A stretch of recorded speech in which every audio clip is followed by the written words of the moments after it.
Et salut à tous, c'est Star Wars Lego Team et aujourd'hui on se retrouve pour une nouvelle vidéo de review. La review du set 75-152, l'Imperial Assault Overtank. Alors c'est un set qui est plutôt sympathique, qui fait partie de la vague de sets de Rogue One et qui est un set de milieu de gamme, plutôt accessible assez facilement, il coûte une quarantaine d'euros.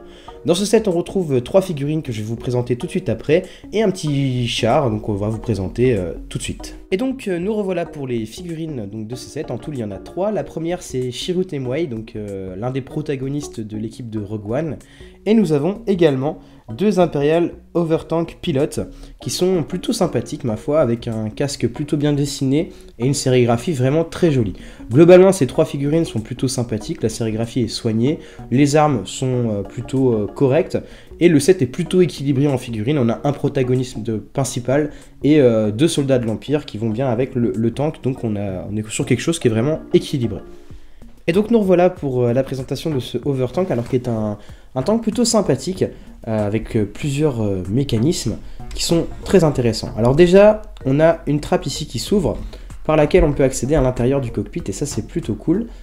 On a de la place à l'intérieur pour mettre 2 opérateurs, et donc pour les mettre, on a cette plaque devant qui normalement ne s'enlève pas sur le véhicule original, mais là qui va nous permettre d'installer le deuxième pilote. Ça c'est plutôt sympa. Ces canons là sont rotatifs, ici et ici. Celui-là est totalement fixe. On a en dessous des petits trous qui permettent de faire avancer le tank comme s'il flottait dans l'air. Ça, c'est plutôt sympa. Cette caisse, eh ben, elle s'ouvre bien sûr. Et surtout, elle s'enlève. Elle peut se refixer. Et on peut en mettre 2, comme dans le film. Alors, dommage que ça soit fourni qu'avec une seule caisse. Ça, c'est vraiment Lego en mode Rapia. Mais voilà, c'est possible de modifier pour en mettre 2 avec notamment un autre set ou alors d'en fabriquer une autre. On a également un petit système ici qui permet de tirer des missiles en tournant, hop, et on a le même de l'autre côté.